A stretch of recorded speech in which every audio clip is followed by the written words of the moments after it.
নমস্কার বন্ধুরা, welcome to my channel only news. বন্ধুরা, সরকারি কর্মচারী, শিক্ষক, পেনশনারদের গুরুত্বপূর্ণ খবর এবং আপডেটগুলি সবার আগে পাওয়ার জন্য অবশ্যই চ্যানেলটিকে সাবস্ক্রাইব করবেন, সঙ্গে বেল আইকন বাজাবেন ও অল নোটিফিকেশন অন করবেন।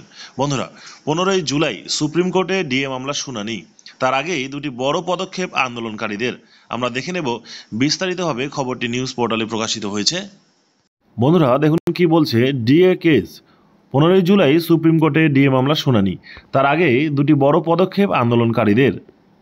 আগামী 15ই জুলাই সুপ্রিম কোর্টে মহার্ঘ ভাতা মামলার শুনানি।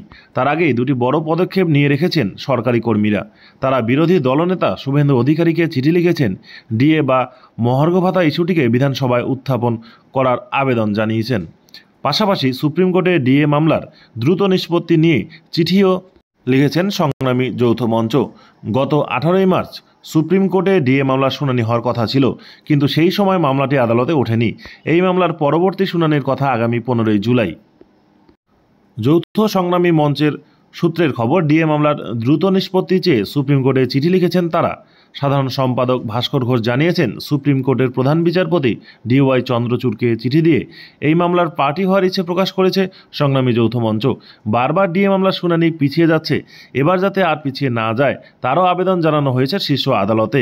19শে মে সুপ্রিম কোর্টে গরমের ছুটি পড়েছিল। সুপ্রিম কোর্ট খোলার কথা আগামী 7 জুলাই। তারপর 15ই জুলাই ডিএ মামলার শুনানি হওয়ার কথা রয়েছে। এই মামলা উঠবে বিচারপতি ঋষিকেশ রায় ও বিচারপতি প্রশান্ত কুমার মিশ্রের বেঞ্চে। অন্যদিকে ডিএ মামলা যাতে পশ্চিমবঙ্গ বিধানসভায় তোলা হয় তার জন্য বিরোধী দলনেতা শুভেন্দু অধিকারীকে চিঠি লিখেছে সংগ্রামী যৌথ মঞ্চ। দীর্ঘদিন ধরেই রাজ্যের সরকারি কর্মীরা কেন্দ্রীয় সরকারের কর্মীদের মতো ডিএর আবেদন জানিয়ে আসছে।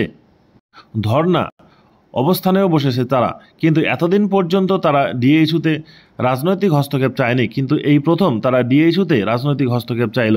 বিধানসভার বাদল অধিবেশনে যাতে ডিএ ইস্যু তোলা হয় তার আবেদন জানিয়েছে সংগ্রামী যৌথ মঞ্চের সদস্যরা।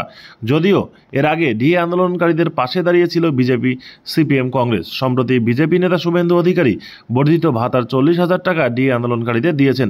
প্রত্যেক মাসেই এই টাকা দেবেন বলে তিনি জানিয়েছেন। ধন্যবাদ বন্ধুরা, ভিডিওটি দেখার জন্য। সঙ্গে থাকবেন অনলি নিউজ।